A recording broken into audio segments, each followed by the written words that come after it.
Արդեն հայտնի է ֆինանսական այն փաստաթուղթը, որի դրույթներով մեր երկիրն ապրելու է հաջորդ տարի։ Այն բաղկացած է մոտավորապես 400 էջից եւ սահմանադրության համաձայն կառավարությունը ներկայացրել է ազգային ժողովի հաստատմանը։ Մինչ այնտեղ կծավալվեն բուռն քննարկումներ, մենք առանձնացրել ենք այն հիմնականը, որով բնորոշվում է բյուջե 2011-ը։ 2011-ի համար կառավարությունը նախատեսել է ավելացնել բյուջեի թե ծախսերը, թե եկամուտները։ Նախատեսված է նաև հետևողականորեն պակասեցնել պակասուրդը։ Երկրի ֆինանսիստների գնահատականով 2011-ը լինելու է ֆինանսական կայունության եւ տնտեսական աճի տարի։ Այսպիսի սպասումները նրանց թույլ են տալիս լավատեսական գնահատականներ տալ։ Ֆինանսների նախարարի խոսքով մեր տնտեսությունը մտել է վերականգնման ակտիվ փուլ։ Ես երևի կանվանեի դա իրատեսական լավատեսություն,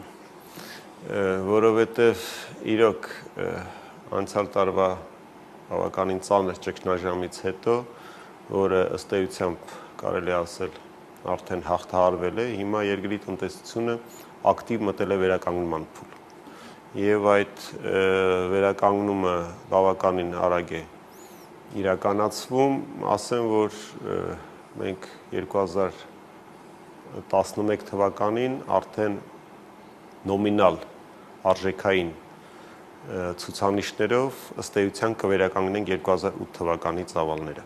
այսինքն մինչև ճգնաժամը եղած տնտեսության ծավալները, համախառն ներքին արդյունքի ծավալները։ Փաստորեն կառավարության սպասումները նախորդ տարվա համեմատ կտրուկ փոխվել են։ Հիշեցնեմ, ընդամենը 1 տարի առաջ մենք խոսում էինք գոտիները ձգելու քաղաքականության մասին։ Կառավարությունն այն ժամանակ չգնաց ծախսերի պարտադրված կրճատման կամ ֆինանսական լեզվով սեքվեստրի, ճգնաժամով պայմանավորված դժվարության տակ պահպանեց սոցիալական բոլոր ծախսերը, փոխարենը գերատեսչական ծախսերը սեղմվեցին։ Զգալի կրճատումներ են նախատեսվում շուրջ 3.5 միլիարդ դրամի չափով, գրասենյակային ծախսեր, ավտոտրանսպորտի հետ կապված ծախսեր, գործուղումների ծախսեր, կոմունալ տարբեր ծառայությունների ծախսեր։ Սակայն այսօր արդեն կտրուկ փոխվել է իրավիճակը։ Նախարար Տիգրան Դավթյանը, որ մինչև այժմ մեզ տված հարցազրույցներում գոնե երբևէ ակնհայտ լավատեսությամբ չէր փայլել, այսօր համոզված է, որ արդեն ետճգնաժամային վերականգնման ու կայուն զարգացման փուլում ենք, ինչով էլ պայմանավորված է հաջորդ տարվա երկրի գլխավոր ֆինանսական փաստաթղթի բովանդակային մասը։ Համախառն ներքին արդյունքի անվանական չափով մենք կվերականգնենք տնտեսությունը մինչև ճգնաժամի մակարդակի եւ նույնիսկ ավելի մեծ ծավալ կունենանք, կանցնենք այդ մակարդակը։ Իրական համախառն ներքին արդյունքի իրական ծավալի վերականգնումը կտևի մի քիչ ավելի երկար ժամանակահատված, որտեղ իրական ծավալը, հիշում եք, անցյալ տարի նվազեց 14%-ից մի փոքր ավել, եւ մենք այս տարվա արդյունքներով սպասում ենք այդ ծավալի վերականգնման մոտ 3-6% շրջանակներում եւ հաջորդ տարի նախատեսել ենք եւս լրացուցիչ իրական հնայի աճ 4-6% չափով։ Դա նշանակում է մենք եւս անհրաժեշտ կլինի 1-2 տարի, որպեսզի մենք կարողանանք ամբողջությամբ վերականգնել տնտեսությունը իր իրական չափսերով։ Ճգնաժամը, ինչպես հաճախ լինում է, բերում է ամեն ինչը բալանսի, հավասարակշռվածության, եւ այս հավասարակշռվածության հիմքի վրա մենք նոր զարգացումներ ենք ունենում, եւ նոր զարգացումները այդ թվում նաեւ Հայաստանում, դա այդ տենդենսը ամբողջ աշխարհում է իրականանում, եւ Հայաստանում մենք հիմա տնտեսության կառուցվածքը էականորեն փոխվեց։ Կտրուկ նվազեց շինարարության ծավալը համախառն ներքին արդյունքում, այս տարի այդ թվում նաև գյուղատնտեսության ծավալը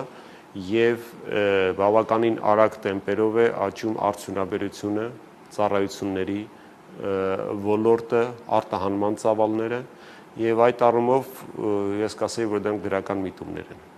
որովհետեւ մենք միշտ համարում ենք եւ համարելու ենք, որ Հայաստանը արդյունաբերական երկիր է եւ շատ ցավում ենք, որ արդյունաբերության զարգացումը դանդաղել է վերջին տարիներին եւ հիմնական ուղղությունները, ասենք, այլ ոլորտներն են, բայց այս տարվա դինամիկան ցույց է տալիս, որ արդյունաբերությունում մենք ունենք երկնի շաջ եւ դա խորհրդանշական է։ Իհարկե շատ խնդիրներ կան եւ այդ նույն արդյունաբերության ներսում կառուցվածքի խնդիրներ կան, բայց այնուհանդերձ այդ թվերը խոստումնալից են։ Այսինքն էականորեն փոխվում է մեր տնտեսության կառուցվածքը, դառնում է համեմատաբար իհարկե ավելի դիվերսիֆիկացված։ Հաջորդ տարի կառավարությունը տնտեսական աճ է սպասում արդյունաբերության բոլոր ճյուղերում։ Էականորեն փոխվել է տնտեսության կառուցվածքը, ճգնաժամը հարվածեց տնտեսությանը, սակայն վերակառուցվածքավորեց այն։ 1-2 զարգացող ոլորտների փոխարեն այժմ հայաստանյան տնտեսությունը բազմաճյուղ մոդել ունի արդյունաբերության առաջխաղացմամբ, ու թեև ոչ երկնիշ, սակայն կայուն առաջընթացով։ Տնտեսության համար կարևոր է ոչ այնքան կոնկրետ թվերը, աճի տեմպերը, որոնք ըստ ինքան իհարկե կարևոր ցուցանիշներ են, բայց նաև այդ դինամիկայի կայուն լինելը։ Եվ կարելի ասել, որ այս տարվանից արդեն ճգնաժամից հետո տնտեսությունը հետզհետե անցավ ոչ միայն տնտեսական աճի, այլ կայուն տնտեսական աճի։ Եվ այդ կայուն տնտեսական աճը մենք նախատեսել ենք առաջիկա առնվազն 3 տարիների համար, որտեղ արդեն ծրագրավորված կա առաջիկա 3 տարիների միջնաժամկետ ծախսային ծրագրի շրջանակներում տնտեսության զարգացման միտումները եւ դրանք կարելի է բնութագրել որպես կայուն տնտեսական զարգացման, կայուն տնտեսական աճի դինամիկա։ Եվ չնայած տեմպերը մի փոքր ավելի ցածր էին, քան մենք սովոր էինք մինչև ճգնաժամը, բայց դրականը այն է, որ դա կլինի ավելի դիվերսիֆիկացված հիմքի վրա, դա կլինի ոչ թե 1-2 ճյուղի, այլ մի քանի ճյուղերի կայուն զարգացման եւ այդ զարգացումը կլինի կայուն եւ կանխատեսելի։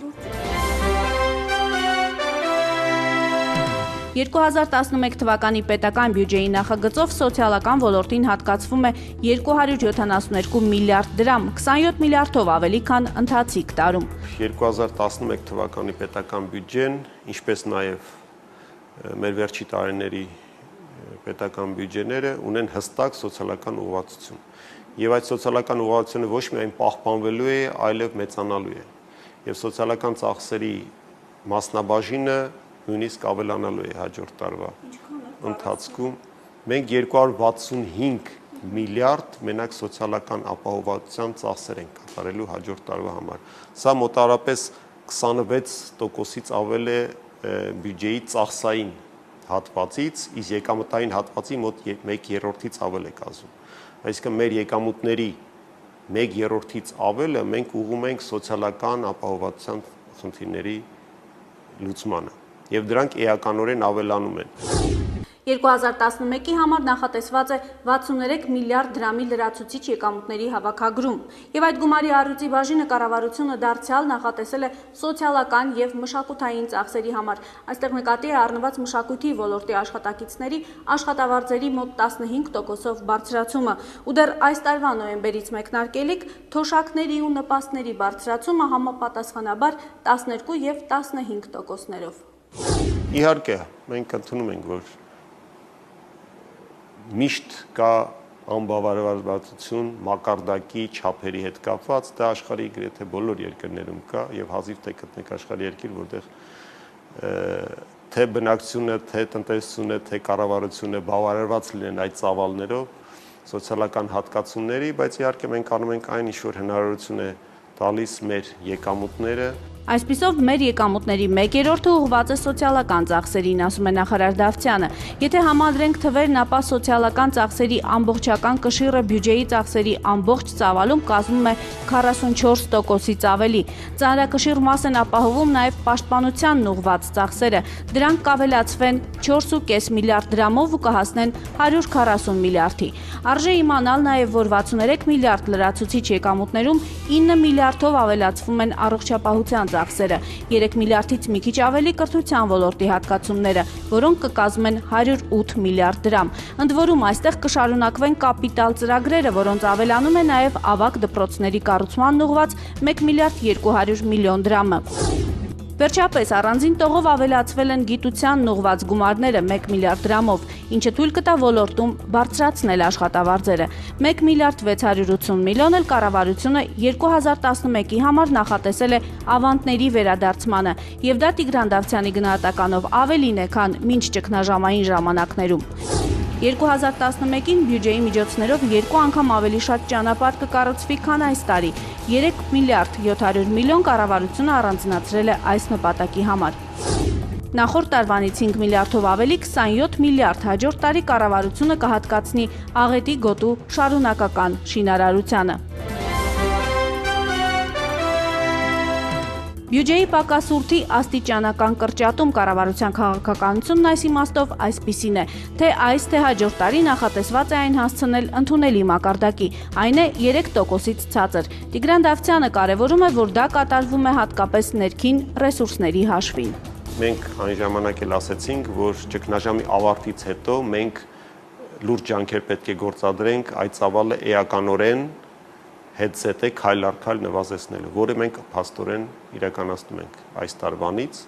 եւ 2010 թվականին մենք արդեն նախատեսել ենք պետական բյուջեում 7.5-ից իջեցնել մինչև 6% դեֆիցիտի մակարդակը, եւ մենք այս տարի երևի կգերակատարենք այդ ծավալը, քանի որ կառավարությունը բավականին լուրջ ջանքեր է գործադրում թե եկամուտների լրացուցիչ եկամուտների հավաքագրման, թե ծախսերի նվազեցման եւ խնայողությունների հետ կապված եւ մենք ունենանք մինչեւ տարվա վերջ ամենայն հավանականությամբ 4.7-4.8%-ի պետական բյուջեի դեֆիցիտ։ Հիշեցնեմ, որ այս տարվանից կառավարությունը գործնական հարթություն ներմուծեց էլեկտրոնային կառավարում հասկացությունը եւ այդ բանից հետո e-gov.am կայքեջում տեղադրվում է նաեւ մեր պետության բյուջեն իր կատարողականի բոլոր մանրամասներով եւ այն փաստացի հասանելի է բոլոր հետաքրքրվողների համար։ Իսկ մեր հանդիպումները ամեն երեքշաբթի եւ ուրբաթ են։